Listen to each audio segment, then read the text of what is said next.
Among the forgotten court documents of Natchez, Mississippi, there exists a marriage certificate dated March 1851 that has puzzled historians for over a century. The bride was listed as property 6 months before the wedding. The groom owned 37 human beings. What happened between those 6 months defies every social law of the antebellum South.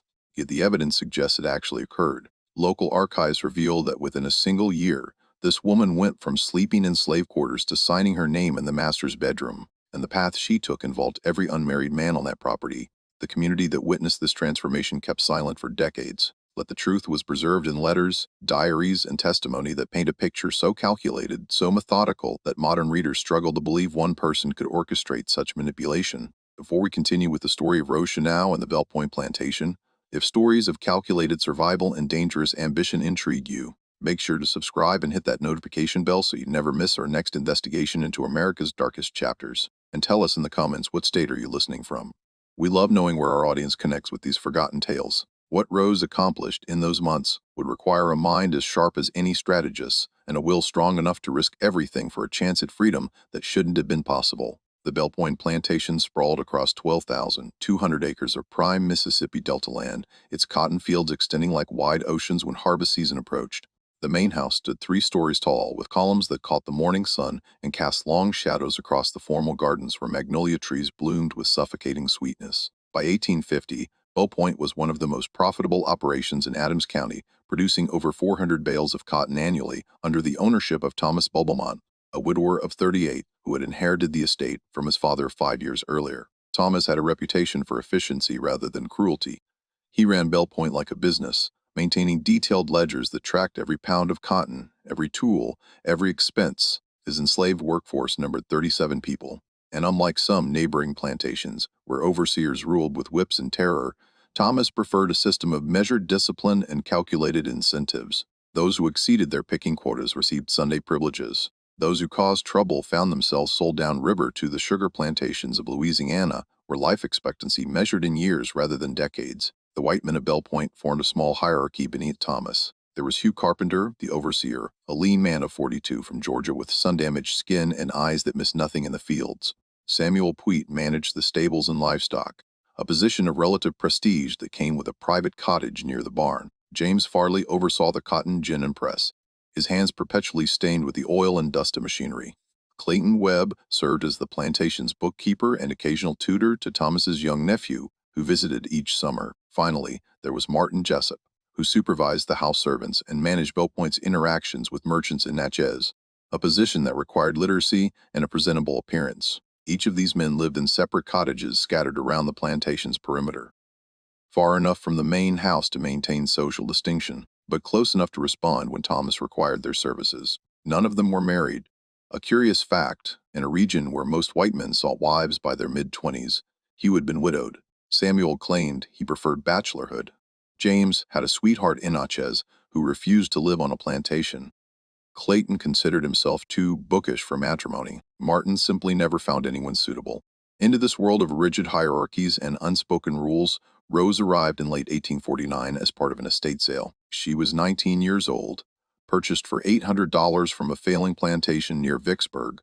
The bill of sale described her as healthy, literate, skilled in household tasks, light-complexioned. That last detail mattered in the complex racial calculus of the Deep South. Rose's grandmother had been the mixed-race daughter of a Virginia planter, making Rose what was delicately termed, in the racial classifications of the time, legally enslaved, but possessing features that complicated the simple black and white categories some preferred. She stood 5'6" in tall, which was considerable height for a woman of that era.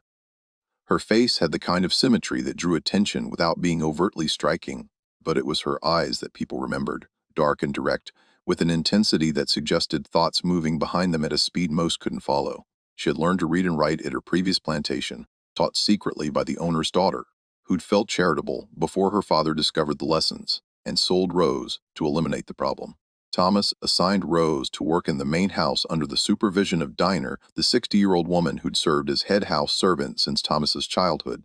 Dinah ran the domestic operations with military precision, managing a staff of 6 who cooked, cleaned, laundered, and maintained the appearance of genteel Southern living that Bell Point's reputation required. Rose learned quickly that Dinah tolerated no inefficiency, no gossip, and absolutely no interaction with the white men beyond what duties required. You keep your eyes down and your mouth shut, Dina told Rose on her first day, showing her how to properly polish the silver.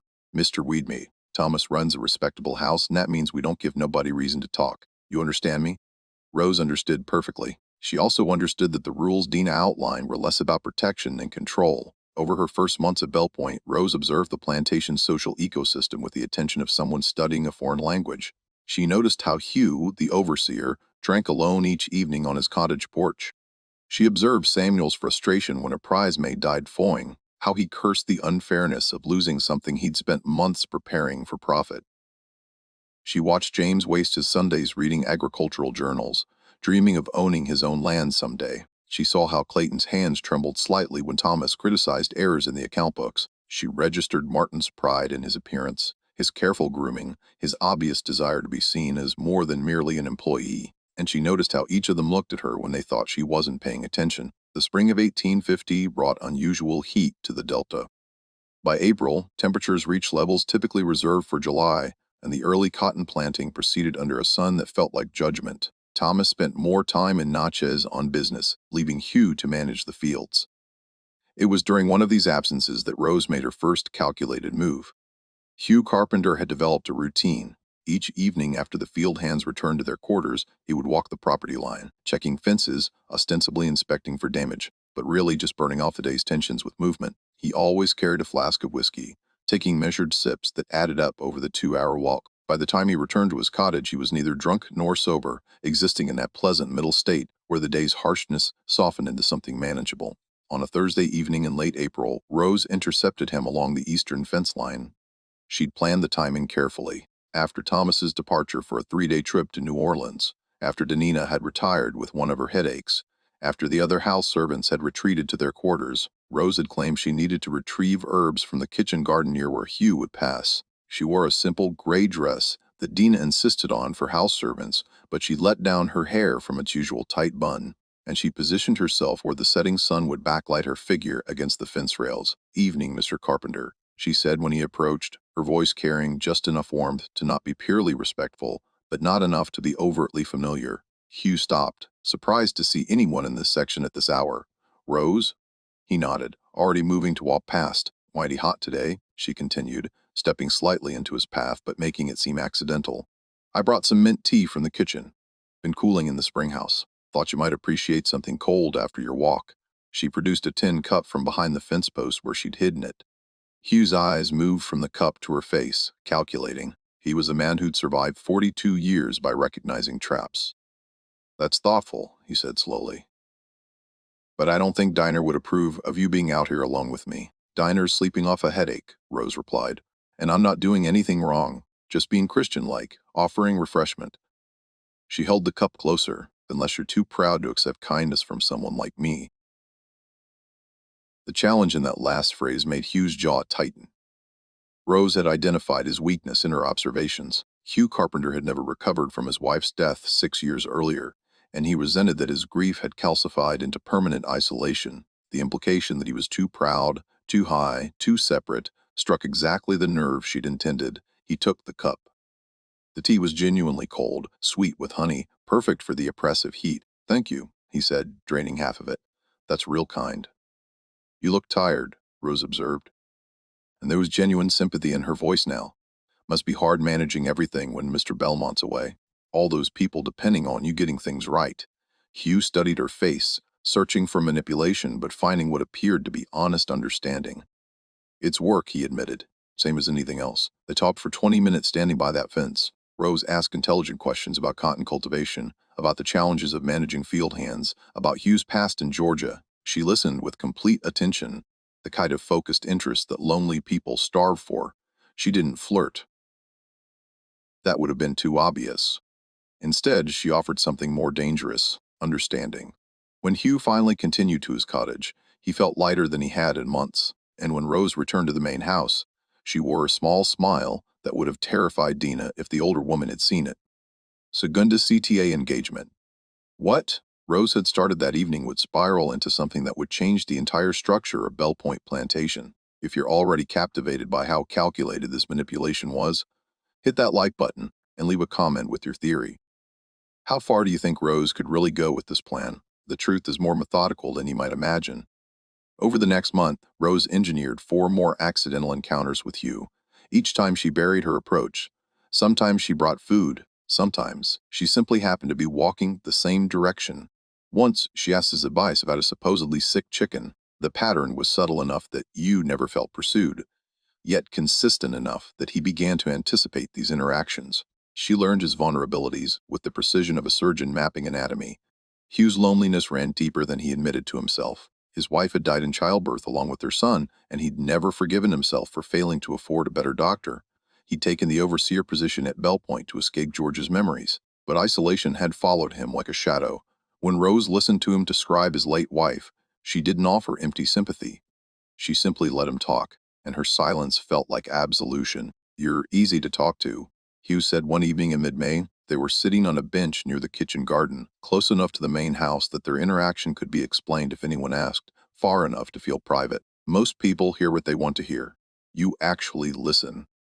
"My mama used to say, listening is how you learn who people really are," Rose replied. It was true.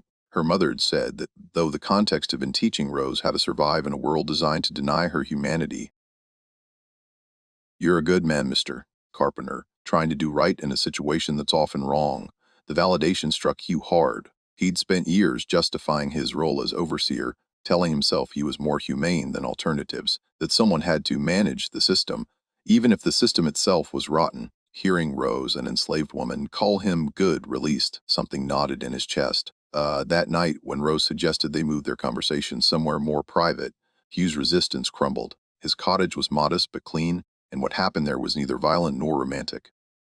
It was transactional, though Hugh would convince himself otherwise in the weeks that followed. Rose gave him physical comfort wrapped in emotional validation, and Hugh gave her the protection of his discretion and a dangerous new status. By June, Hugh Carpenter believed himself in love with Rose, though he would never have used that word. He believed he was helping her, protecting her from the harshness of fieldwork by ensuring she remained assigned to the house. He gave her small gifts, a ribbon, a bar of good soap, coins she could hide for some imagined future. He talked to her about his dreams of saving enough money to buy a small farm of his own, somewhere far from the plantation system. He never quite included her in these fantasies explicitly, but the implication hung between them. Rose listened, encouraged, and carefully noted every detail he revealed about Bell Point's operations, about Thomas Beaumont's habits, about the other white man on the property. Samuel Pruitt, the stable master, required a different approach. Rose observed that Samuel's attachment wasn't to a lost past like Hugh's, but to an imagined future. He was 36 and obsessed with proving himself capable of more than managing horses. He read books about animal husbandry and dreamed of breeding a strain of horses that would make his reputation. His cottage walls were covered with sketches of bloodlines and breeding charts.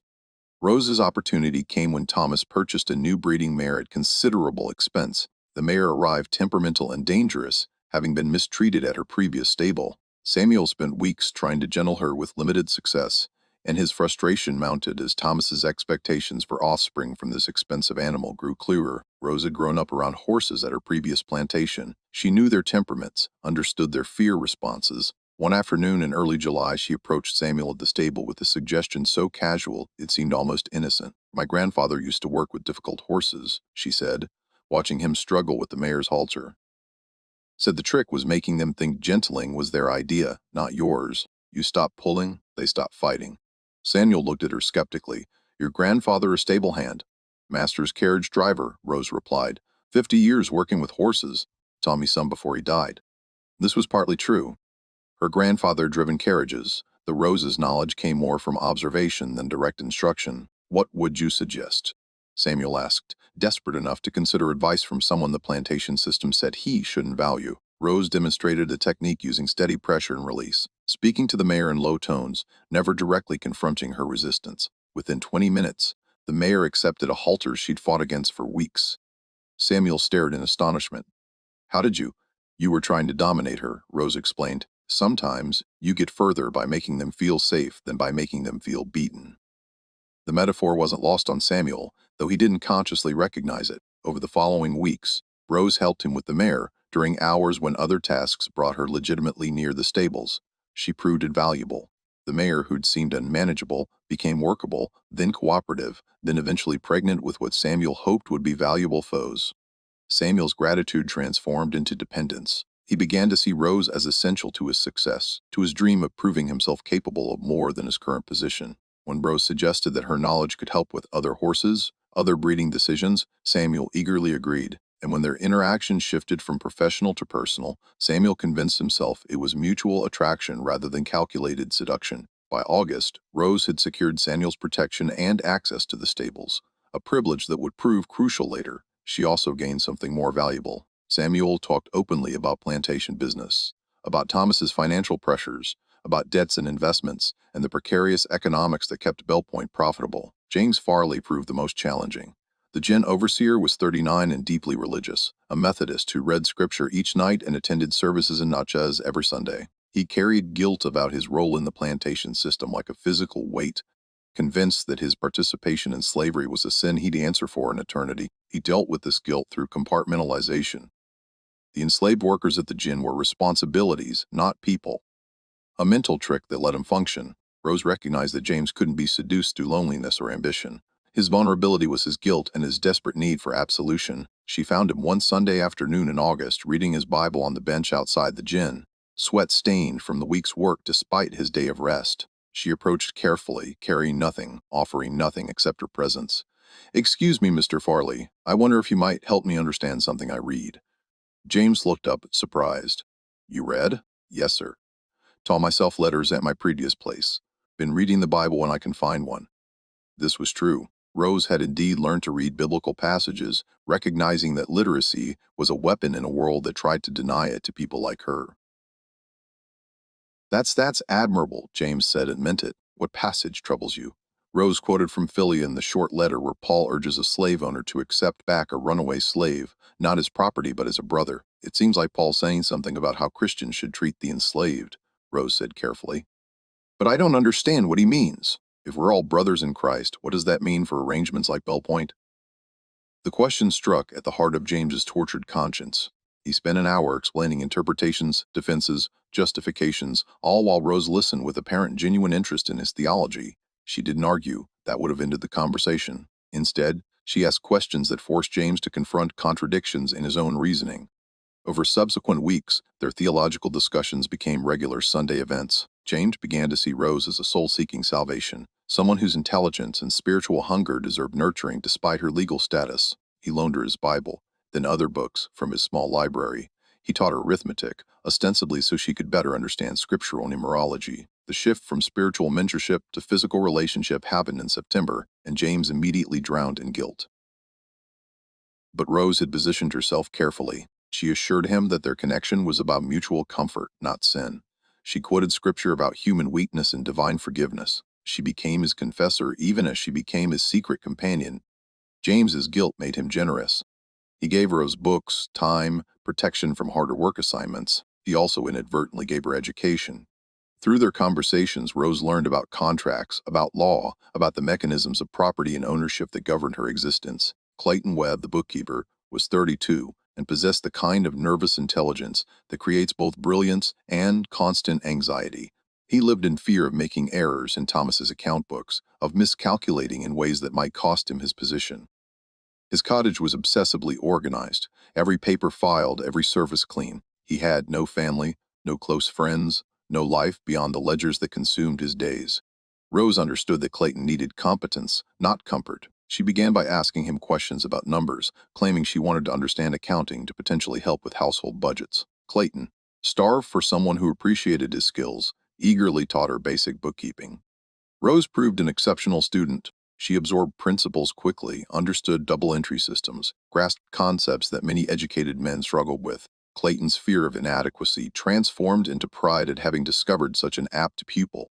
He began showing her Thomas's actual accounts, explaining plantation economics in detail. "Most people don't understand the margins we work with," Clayton explained one evening in October, his anxiety temporarily forgotten in the pleasure of having an interested audience. One bad crop, one drop in cotton prices, and operations like Bell Point can collapse. Mr. Belmont is leveraged far more than most know. 3 different loans secured against future harvests. This information was gold. Rose filed it away, understanding that knowledge of Thomas's financial pressures might prove crucial. She also allowed Clayton to believe he was helping her, elevating her, giving her tools to survive in a system designed to keep her powerless. The relationship became physical in late October, initiated by Rose during a moment when Clayton's anxiety had crested into near panic over a miscalculation in the quarterly accounts. Rose calmed him, validated him, made him feel competent and valued. Clayton fell into desperate gratitude. Martin Jessup, the house steward, was the most dangerous target. At 35, Martin prided himself on being more refined than the other white employees. He dressed carefully, spoke correctly, and maintained rigid social boundaries. He saw himself as fundamentally superior to both the field hands he supervised and the rougher white men he worked alongside. His weakness was vanity and his terror of being seen as common. Rose waited until November to approach Martin, and she did it through fashion. She altered her appearance subtly, better posture, more careful grooming, an adjustment to her head wrap that suggested style rather than simple utility. When Martin noticed and complimented her presentation, Rose thanked him and asked advice about proper deportment. "I've watched how you carry yourself, Mr. Jessup," she said. "You have a refinement the others lack. I wonder if you might teach me how to present myself with similar grace." The appeal to Martin's vanity worked perfectly.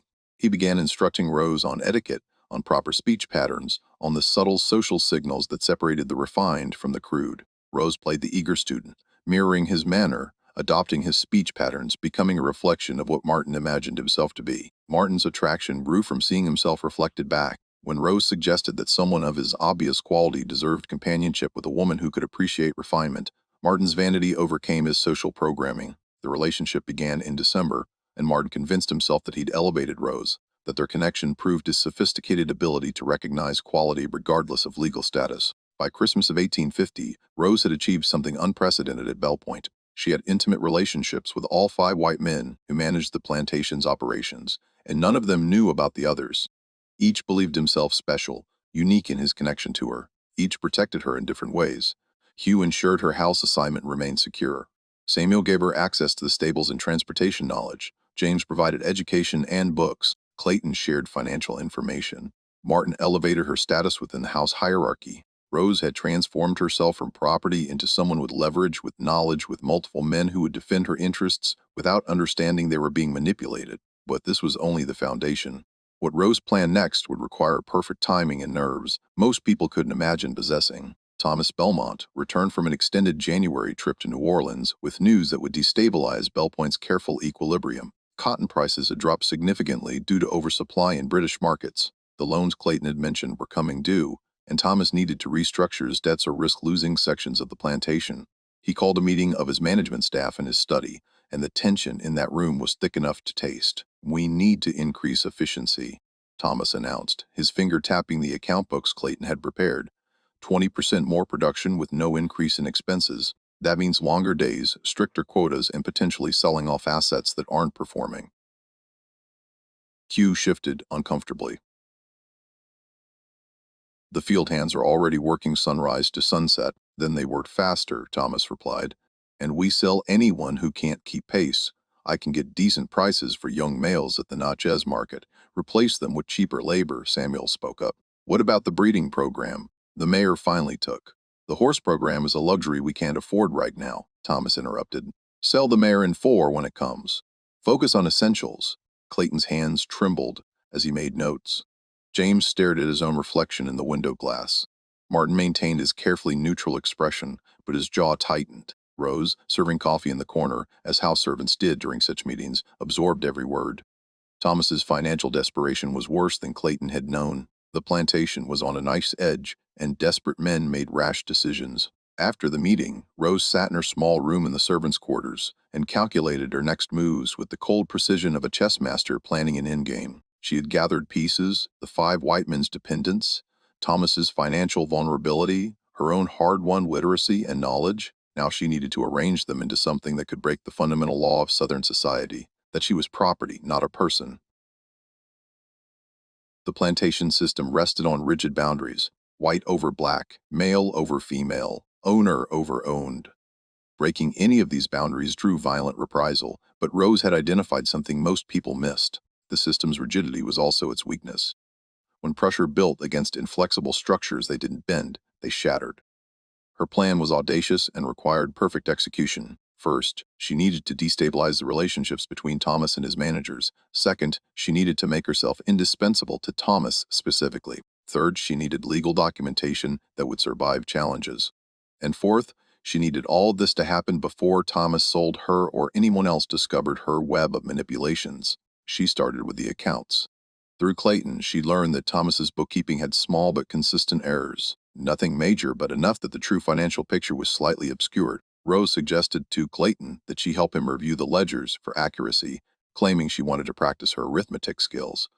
Clayton, already dependent on her validation, agreed. Working together late at night in his cottage, Rose helped Clayton discover the errors. Errors she'd actually identified weeks earlier, but kept quiet about. When Clayton presented corrected figures to Thomas, they showed the plantation situation was even worse than believed. Thomas exploded at Clayton for the mistakes. Clayton, humiliated and defensive, mentioned that he'd been working with Rose to improve accuracy. Thomas, desperate for any solution to his financial crisis, summoned Rose to explain. Clayton says, "You have a head for numbers," Thomas said, studying Rose across his desk. It was the first time it spoken directly beyond simple instructions. "That true?" "I learned quickly, sir," Rose replied carefully. "Mr. Webb has been kind enough to teach me basic bookkeeping. I found several discrepancies he'd missed." Thomas tested her with several calculations. Rose answered immediately, correctly. Thomas's eyebrows raised. "Where did you learn to calculate like that?" "Practice, sir." "And necessity. If you understand numbers, you understand how things really work." The conversation lasted 30 minutes. By the end, Thomas had made a decision that would have scandalized his neighbors if they'd known. He assigned Rose to assist Clayton with the plantation accounts. The arrangement made practical sense. Rose worked for no extra wages. She was already literate, and Thomas needed accurate financial information desperately. But the assignment gave Rose something far more valuable than Thomas realized. She now had legitimate access to every aspect of Bellpoint's operations, to the legal documents that governed the plantation, to the contracts and loans and property deeds that structured Thomas's entire world. Tessera, CTA, compartiment. Just when we thought we'd seen the extent of Rose's manipulation, she gains access to the very documents that define her enslavement. If this story is giving you chills at how calculated every move has been, share this video with a friend who loves dark historical mysteries. Hit that like button to support our content, and don't forget to subscribe to never miss stories like this. Let's discover together what happens when an enslaved woman learns to read the contracts that own her. February 1851 brought unseasonable cold to Mississippi. Ice formed on water troughs, and the enslaved workers suffered in quarters inadequately heated for such weather. Thomas grudgingly approved extra firewood, conscious that dead workers couldn't produce cotton. But the cold provided Rose with another opportunity. She was in Thomas's study late one evening, helping Clayton reconcile accounts when Thomas entered unexpectedly. Clayton immediately tensed, but Thomas ignored him and addressed Rose directly. "I need your opinion on something," Thomas said, which was remarkable. Plantation owners didn't ask enslaved people's opinions. Hugh says we need new plows for spring planting. James wants to upgrade the gin machinery. Samuel wants breeding stock. I can afford one maybe. Which investment gives me the best return? Rose didn't answer immediately. She looked at the account books at the figures she'd memorized and calculated. "None of them, sir." Thomas frowned. "What?" "Your debt structure has you paying 18% interest on the primary loan," Rose explained. "Any investment that returns less than 18% loses money. Plows might increase harvest by 10%, gin machinery maybe 12. Breeding stock takes years for return. You'd get better return paying down the high-interest debt first than investing from a stronger position." The silence stretched. Clayton stared at Rose like she'd sprouted wings. Thomas's face was unreadable. For a long moment, Rose thought she'd miscalculated, overstepped, revealed too much intelligence for a system that punished intellectual equality. Then Thomas laughed. A short, sharp sound. "You're right, Clayton. Why didn't you tell me that?" Clayton stammered something about waiting for the right moment. Thomas waved him off and looked at Rose with new interest. "You're wasted on housework," he said. It wasn't a compliment exactly, more an acknowledgement of inefficiency, which to Thomas amounted to the same thing. Over the next 3 weeks, Thomas consulted Rose frequently on financial decisions. He never acknowledged the strangeness of seeking business advice from someone he legally owned. He simply recognized competence and used it. The same pragmatic approach he applied to any resource. But each consultation gave Rose more insight into Thomas's thinking, his pressures, his vulnerabilities. She learned that Thomas's largest creditor was a New Orleans banker named Rousseau, who held mortgages on half the plantations in the Delta. She learned that Thomas's marriage prospects were complicated by his debts. No respectable family would marry a daughter to a man who might lose his property. She learned that Thomas's greatest fear wasn't poverty, but irrelevance, becoming one of the South's many failed planters who'd sold off and disappeared into obscurity. And she learned something more dangerous. Thomas was lonely. Not in the same way Hugh or Clayton were lonely. Thomas's isolation came from position. He had no peers at Bell Point, no one he could speak frankly with about doubts or fears. His managers were employees, his neighbors were competitors, his family was distant. In Rose, he'd accidentally found someone intelligent enough to understand his problems, but socially powerless enough that her knowing created no threat, or so he thought. In early March, Rose made her boldest move yet. She was in Thomas's study reviewing crop projections when she said casually, "I've been thinking about your marriage prospects, sir." Thomas's head snapped up. "That's not appropriate discussion." "Forgive me," Rose said, not backing down. "But your financial situation affects everything at Bell Point. You need capital that you can't borrow. Marriage to wealth will solve problems that cotton can't. No respectable family will marry into a struggling plantation," Thomas said bitterly. "I've tried. Fathers want security for their daughters." "Then change what you're offering," Rose replied. "Stop trying to appear stable. Appear visionary instead. The Delta is changing. Railroads coming, new markets. The families with real money aren't looking for safe investments. They're looking for opportunities. You sell Bell Point, not as a stable operation, but as a springboard to building something larger." Thomas considered this. "And how would I prove that vision?" "Reorganize everything. New systems, better documentation, professional accounting, innovations in production." Rose paused, and perhaps most importantly, demonstrate progressive thinking that appeals to the younger generation of wealthy families. "Show you're not just another traditional planter." "Progressive thinking," Thomas repeated skeptically. "There are wealthy families in New Orleans, particularly among the Creoles, who have different views on certain social arrangements," Rose said carefully. She was walking the thinnest possible line. They respect competence and innovation over rigid tradition. A plantation that demonstrates unusual efficiency, that shows a willingness to recognize ability regardless of conventional boundaries. She let the sentence hang. Thomas stared at her, understanding exactly what she was implying and not quite believing it. "You're suggesting I use you as evidence of progressive management." "I'm suggesting you use your results as evidence," Rose corrected. "This plantation's financial turnaround, whenever it's discussed, required unconventional decisions. That's attractive to unconventional wealth." Thomas stood and walked to the window, staring out at his property. When he finally spoke, his voice was thoughtful. "That would be controversial, only if unsuccessful," Rose replied. "Success transforms controversy into vision." Thomas didn't respond, but he didn't dismiss her either. Rose left that conversation knowing she'd planted a seed, but uncertain whether it would grow or poison the ground. What she didn't know was that her web of deceptions was beginning to unravel. Hugh had recently noticed Rose smelling like stable hay, despite having no legitimate reason to visit that area. Samuel had found a ribbon he'd given Rose in the pocket of a coat that belonged to Martin. James's Bible had turned up in Clayton's cottage. Small inconsistencies were accumulating, and the five men who thought themselves uniquely connected to Rose were starting to question that assumption. The confrontation came on March 15, 1851, in a way Rose hadn't predicted. The five white managers arrived at Thomas's study together, having compared their suspicions and discovered the truth. Rose was summoned from the kitchen where she'd been reviewing next month's supply orders. She entered to find Hugh, Samuel, James, Clayton, and Martin arranged in a semicircle facing Thomas's desk. Thomas sat behind it, looking thunderous. The atmosphere felt explosive. "These men have brought me disturbing information," Thomas said coldly. "They claim you've been having inappropriate relationships with all of them, simultaneously using them." Rose's mind raced through responses and rejected a dozen strategies in seconds. Denial would accomplish nothing. The men had clearly shared enough information to confirm the pattern. Contrition would be interpreted as admission of guilt, deserving punishment. Defense would sound like insolence. She had seconds to choose an approach that might conceivably avoid being sold downriver, or worse. She chose honesty.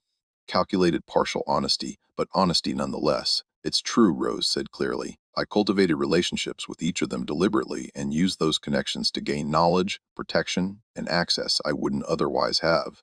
The admission stunned them. Hugh's face flushed with anger. Samuel looked betrayed.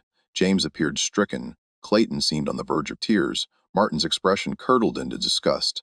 Thomas's eyes narrowed dangerously. You admit to manipulation, Thomas said. I admit to survival, Rose replied. You brought me to Bell Point as property. I used every tool available to become something more. Is that evil? Or is that what anyone with intelligence and will would do in my position? You seduced 5 men and played them against each other? Hugh snarled. I offered companionship to lonely men and learned from the access that provided. Rose corrected. Each of you received exactly what you wanted. Hugh got comfort for his grief. Samuel got help achieving his dreams. James got spiritual companionship and absolution. Clayton got validation of his competence. Martin got recognition of his refinement. None of you were victims. You were men who made choices based on your desires, choices based on your lies. Martin spat. Based on your willingness to overlook conventional boundaries when it benefited you. Rose shot back, her voice hardening. Each of you found ways to justify intimate relationships with someone you considered property when it served your emotional needs. The system you all profit from says I'm less than human, but you had no problem treating me as human enough for your beds. So, who's really being dishonest here? The silence that followed her words felt dangerous. Rose had crossed into territory enslaved people simply didn't occupy. Direct moral challenge to white authority. Such challenges typically ended in brutal punishment or sale, but Rose understood something about the men in this room. They'd already compromised themselves. Their outrage was rooted not in her actions, but in the mirrors she'd held up to their own hypocrisies. Thomas spoke carefully. You created a situation that could destroy the working relationships necessary for this plantation to function. These men can barely look at each other right now. How do you propose to solve that? I don't, Rose said. You do. You're the owner. Either you punish me to make them feel vindicated, which accomplishes nothing except making them feel briefly superior while I'm gone, and you lose someone who's been improving your finances, or you acknowledge that what happened reveals something uncomfortable about the system we all exist within, and you make a decision that serves your interests rather than their egos. Thomas leaned back in his chair, studying Rose with fascination and calculation. And what decision would serve my interests? Make me legitimate, Rose said. The room exploded in protests. Hugh cursed. Samuel shouted about impossibility. James quoted scripture about abomination. Clayton looked physically ill. Martin's face contorted with rage at the suggestion that someone he'd viewed as property might be elevated above him. But Thomas held up his hand for silence, his eyes never leaving Rose's face. Explain. You need capital and credibility, Rose said, speaking quickly before the moment evaporated.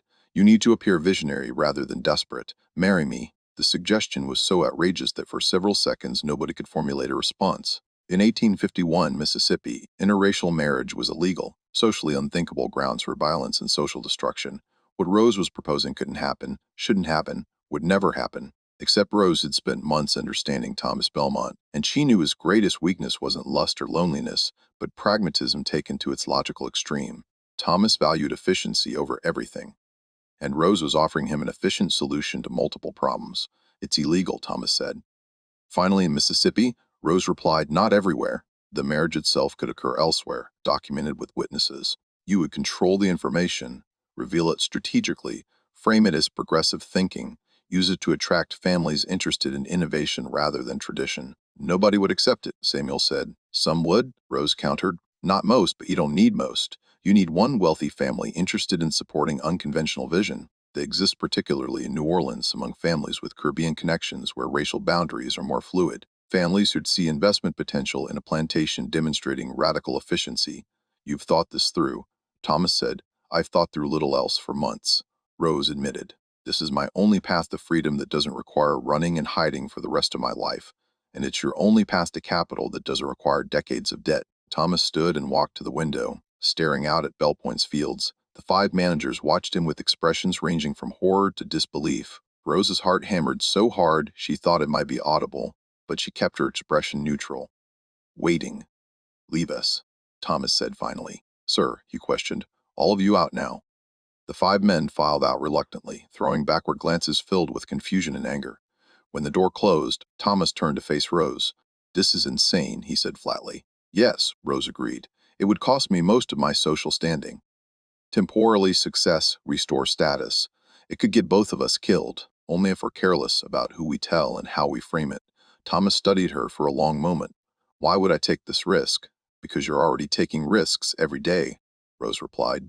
Your debts are crushing you. Traditional approaches aren't working. You need something radical to break through, and you're smart enough to recognize that unconventional problems sometimes require unconventional solutions. I'm offering you one. And what do you get? Freedom. Legal personhood. The ability to live as something other than property. Rose's voice dropped. The same things any human being wants. Thomas returned to his desk and sat heavily. If I did this, and I'm not saying I will, how would it work? Rose outlined the plan she'd been constructing for weeks. Travel to Ohio under the pretense of business. Arrange a marriage there, where interracial unions, while controversial, were legal. Document everything carefully. Return to Mississippi without immediate disclosure. Use Rose's financial skills to turn Belle Pointe's fortunes decisively. Approach specific wealthy families in New Orleans with investment proposals framed around innovative plantation management. Only reveal the marriage when financial security made social controversy survivable. Thomas listened without interruption. When Rose finished, he sat silent for several minutes, thinking through implications and risks with the same methodical approach he applied to any major decision. This could destroy me, he said finally. Doing nothing will destroy you, Rose replied, just more slowly. Thomas looked at her with something approaching respect. You're either brilliant or insane. Those are mutually exclusive, Rose said. Thomas almost smiled. Then his expression hardened. If I agree to this, you understand it's a business arrangement, not romance, not equality, beyond what legal documentation provides. I understand, Rose said. I'm not asking for love. I'm asking for personhood. Thomas stood and extended his hand across the desk. Then we have a deal. Rose shook his hand, feeling the strangeness of the gesture. A handshake between owner and owned, between white and black, between man and woman. A crossing of boundaries so fundamental that the act itself felt revolutionary. When do we leave for Ohio? Rose asked. 2 weeks, Thomas said. I'll arrange the trip. You'll tell nobody. Understood? Understood. Rose left Thomas's study and walked through Belle Pointe's halls in a daze. She'd done it. She'd manipulated, maneuvered, and gambled everything on a plan so audacious it shouldn't have worked. And somehow, against all odds and social laws, she'd convinced a plantation owner to marry the woman he purchased as property. But as Rose returned to the kitchen to resume her duties, she understood that the hardest part was still ahead. Converting a secret marriage into actual freedom would require navigating legal systems designed to prevent exactly what she'd accomplished. And the 5 men who now knew she'd manipulated them represented dangers that wouldn't simply disappear because Thomas had made a decision. The real test wasn't getting Thomas to agree. It was surviving what came after. Thomas and Rose traveled to Cincinnati in early April 1851, ostensibly on business related to cotton sales. The journey took 2 weeks by riverboat and rail, and they maintained complete discretion. Traveling in separate accommodations, speaking only when necessary about business matters, Thomas traveled first class with other planters and merchants discussing cotton markets and railroad investments. Rose traveled in quarters designated for free people of color, a liminal space between enslavement and full citizenship that existed in border states. She carried forged papers identifying her as a free woman traveling north on business for her employer, documents Thomas had arranged through contacts who asked no questions. The Mississippi River journey from Natchez to Cairo took 5 days, the steamboat churning against spring currents swollen with snowmelt. Rose spent those days observing other passengers, free black families moving north toward better opportunities, white families heading west toward new territories, traders and confidence men and prostitutes, all mixed together in the democratic chaos of river travel. She studied their mannerisms, their speech patterns, their confident assumption of freedom. She practiced moving through the world as someone who owned herself, preparing for the transformation that awaited in Cincinnati. Thomas spent the same journey managing his own anxieties. He told his managers he was traveling north to negotiate better terms with cotton factors, which was partially true. He did intend to meet with merchants while in Ohio, but the primary purpose remained something he couldn't quite believe he was actually doing. In quiet moments on the deck, watching the river roll past, Thomas questioned his own sanity. He was risking everything: reputation, social standing, potentially his life on a scheme proposed by someone he'd purchased 16 months earlier. Yet every time he examined the logic, he arrived at the same conclusion. Conventional approaches had failed, and Rose's plan offered possibilities that traditional paths didn't. In Cairo, they transferred to rail for the journey to Cincinnati. The train cars were segregated, and Rose rode in the colored section, while Thomas occupied first class. The separation reinforced the strangeness of what they were about to do. Within days, they would be legally married, yet they couldn't sit in the same railroad car. The contradiction exemplified the fractured nature of American society in 1851, where freedom and bondage existed side by side, where state laws diverged wildly on fundamental questions of human rights and social organization. Cincinnati, in April, was a city of contradictions. Situated on the Ohio River's northern bank, it served as the unofficial border between slavery and freedom, between South and North. Southern planters conducted business there regularly, and the city's merchants profited enormously from the cotton trade. Yet, Cincinnati also housed a significant abolitionist community, underground railroad stations, and churches that openly defied the Fugitive Slave Act. It was precisely this contradiction that made the city useful for Thomas and Rose's purposes. Controversial arrangements could occur in Cincinnati that would be impossible in Mississippi. Finding a minister willing to perform an interracial marriage proved easier than Thomas had feared. The Quaker community in Cincinnati had performed such ceremonies before, viewing them as acts of conscience against unjust laws. Josiah Thornton, 72 years old, with hands lealed by arthritis but eyes still sharp, met with Thomas and Rose in his modest home near the church. He asked them direct questions about their intentions, their understanding of the difficulties they would face, their commitment to the marriage beyond its legal conveniences. "I've married 6 couples like yourselves," Thornton said, pouring tea in his simple kitchen. "White and colored joining themselves in defiance of laws I consider ungodly. But I ask you both, do you understand what you're creating? This isn't just a legal document, it's a statement that will follow you the rest of your lives. People will hate you for it. They'll call it abomination, perversion, proof of moral corruption. Are you prepared for that hatred?" Rose met his eyes steadily. "I've lived my entire life with people's hatred based on nothing but my birth. At least now the hatred will be for something I chose." Thomas was less certain. "I understand the risks. I'm not sure anyone can truly be prepared for them. But I'm willing to face consequences." Thornton nodded slowly. "Then I'll perform the ceremony. But I require one thing: honesty. Whatever your reasons for this marriage, whatever practical considerations drive it, you must speak your vows meaning them. I won't sanctify a pure business transaction. There must be genuine commitment to mutual welfare, to treating each other as partners rather than as property and owner, continuing their previous relationship under new labels." It was Rose who responded. "I commit to treating Thomas Belmont as my partner in building a life that neither of us could build alone. I commit to bringing every capability I possess to making our shared endeavors successful." "That's as genuine as any commitment can be," Thomas considered before speaking. "I commit to treating Rose as a person with rights, with agency, with authority over her own life. I commit to defending her personhood against any who would deny it. I commit to this partnership as something real, not just convenient." Thornton studied them both. "Then we'll proceed." The wedding occurred on April 14th in a small church on Cincinnati's outskirts. The building was simple: whitewashed walls, plain wooden pews, no ornamentation beyond a simple cross above the altar. 2 local merchants served as witnesses in exchange for generous payment, men who'd witnessed such ceremonies before and understood the value of discretion. One was a German immigrant named Weiss, who'd fled political persecution in Bavaria. The other was a free black man named Johnson, who operated a successful carpentry business. Both understood what it meant to exist outside conventional social categories. The ceremony lasted 15 minutes. Thornton read from Scripture the passage from Ruth about going where you go, lodging where you lodge, your people becoming my people. Rose appreciated the irony of words originally spoken by a Moby Tete woman to her Israelite mother-in-law being applied to her own crossing of boundaries.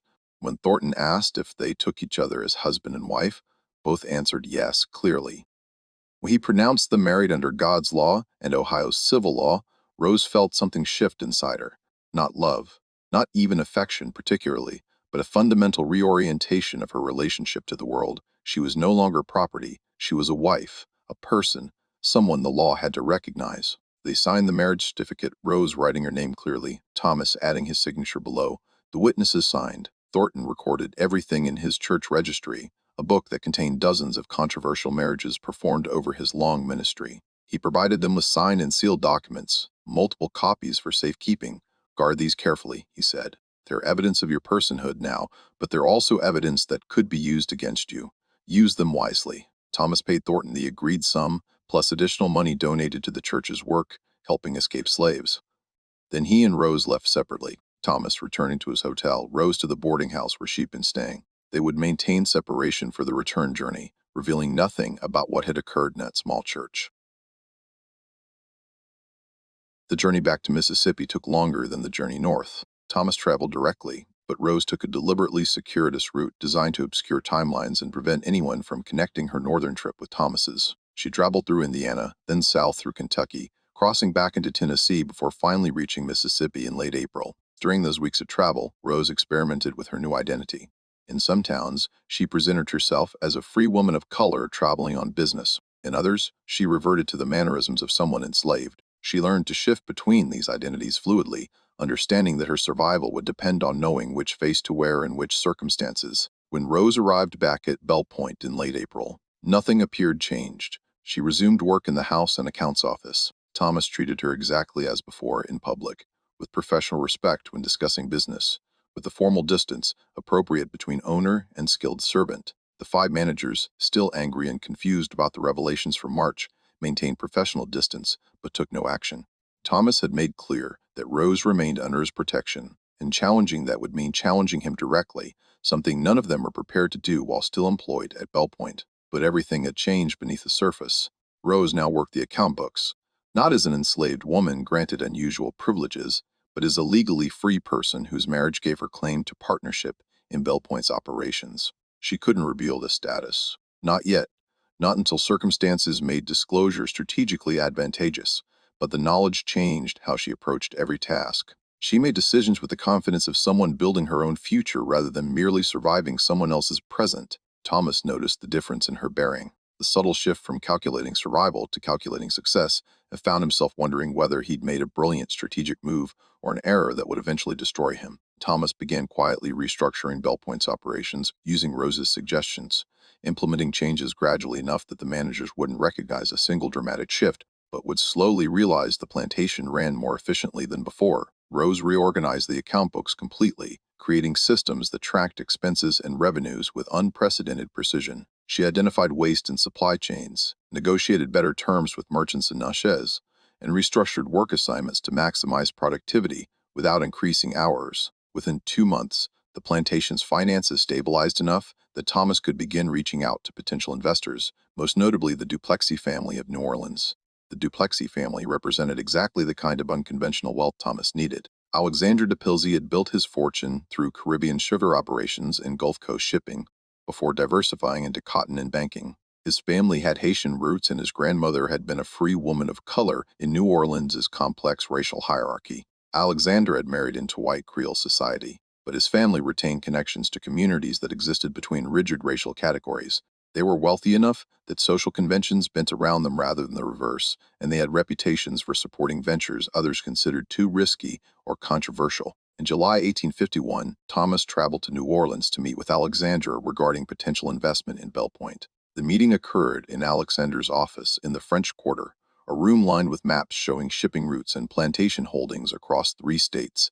Thomas presented his case methodically. Bell Point's improved financial performance, its efficiency gains, its potential for expansion with additional capital. Alexandra listened politely, asked sharp questions about debt structures and crop projections, and seemed moderately interested but not convinced. Then Thomas revealed his marriage to Rose. He presented the documentation from Cincinnati, explained Rose's role in Bell Point's financial turnaround, and framed the marriage not as personal scandal, but as evidence of his willingness to recognize competence regardless of social convention. "I'm aware this will cost me standing among traditional planters," Thomas said, "but I'm not seeking traditional results. I'm seeking to build something that transcends conventional limitations." Alexander studied the marriage certificate for several minutes in silence.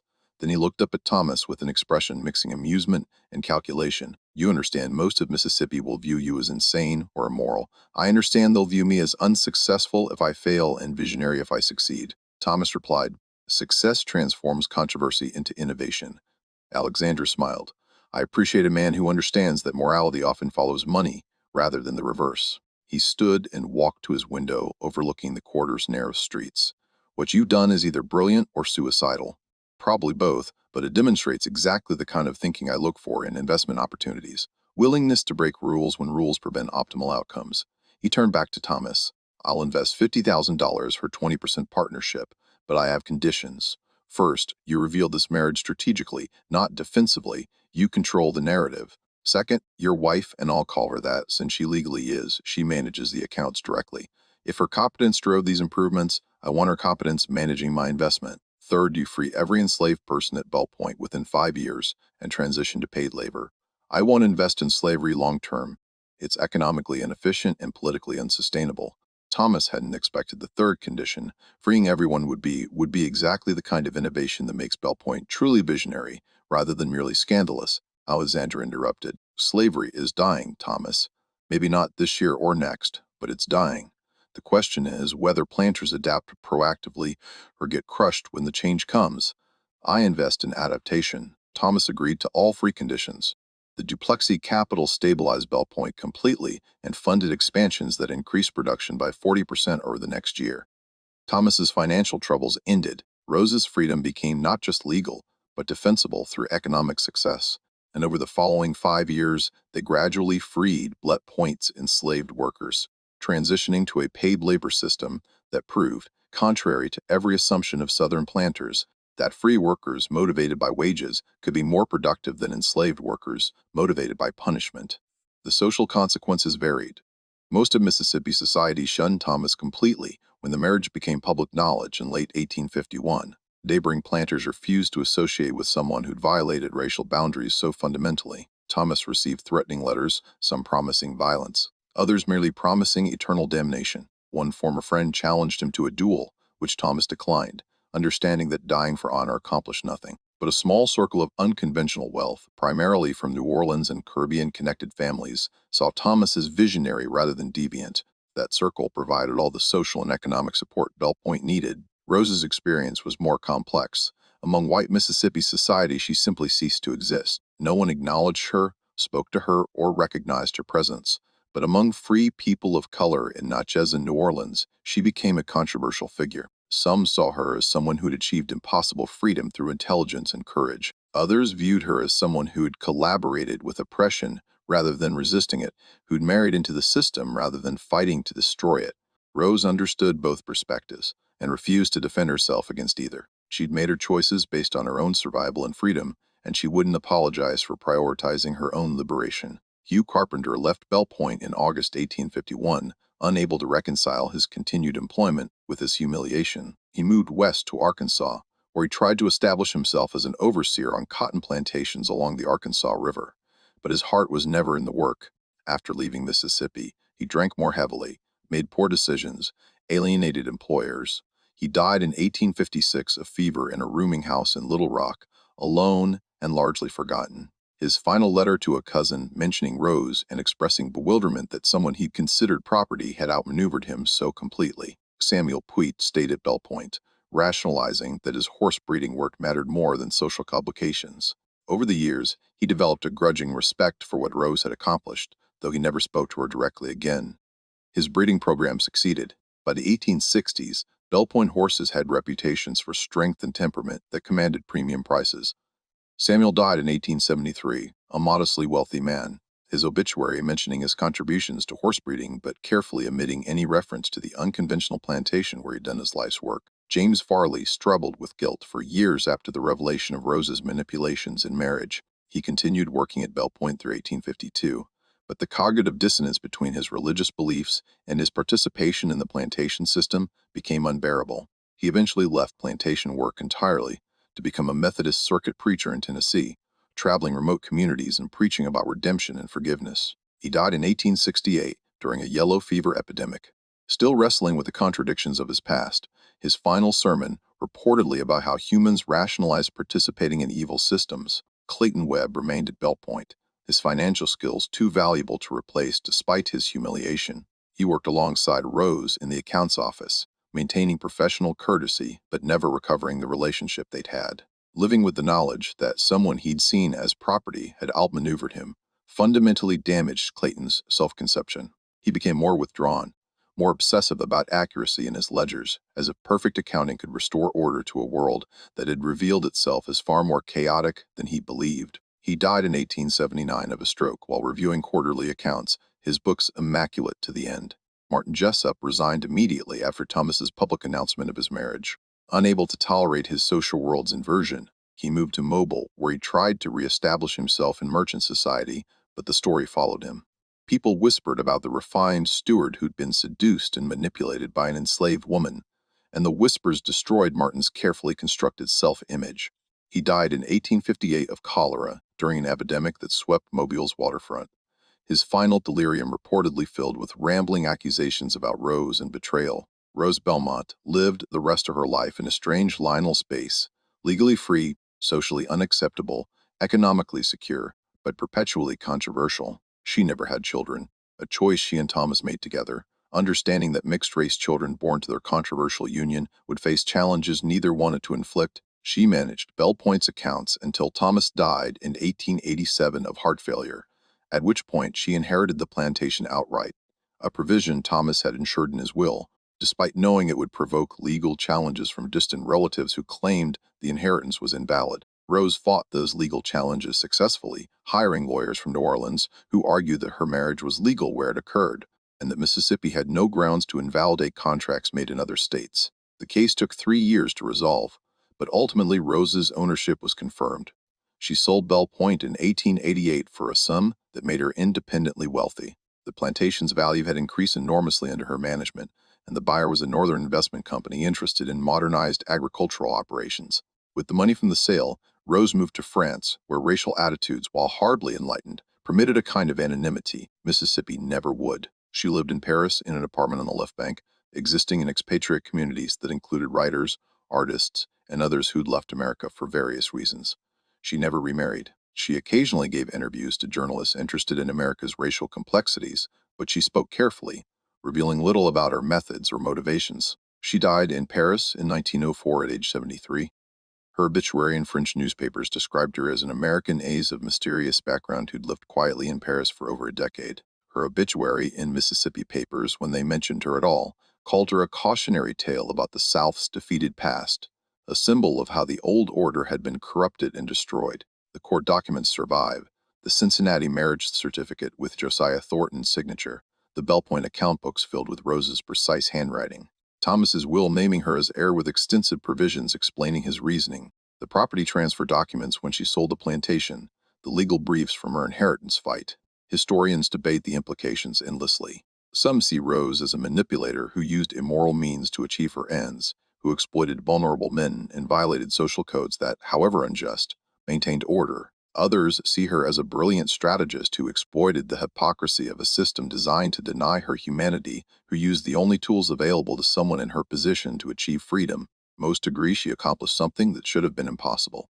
She took a world structured to deny her every form of power and remade herself into someone who controlled her own fate. She entered Valpino's property valued at $800 and left as Rose Belmont, owner of 200 acres and 37 human beings.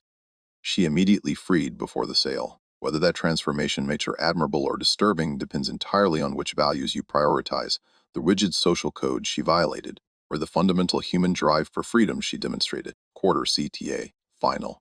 This story reveals how one woman navigated impossible circumstances through intelligence, manipulation, and calculated risk-taking that changed not just her own life, but the structure of an entire plantation. What do you think of Rose's methods?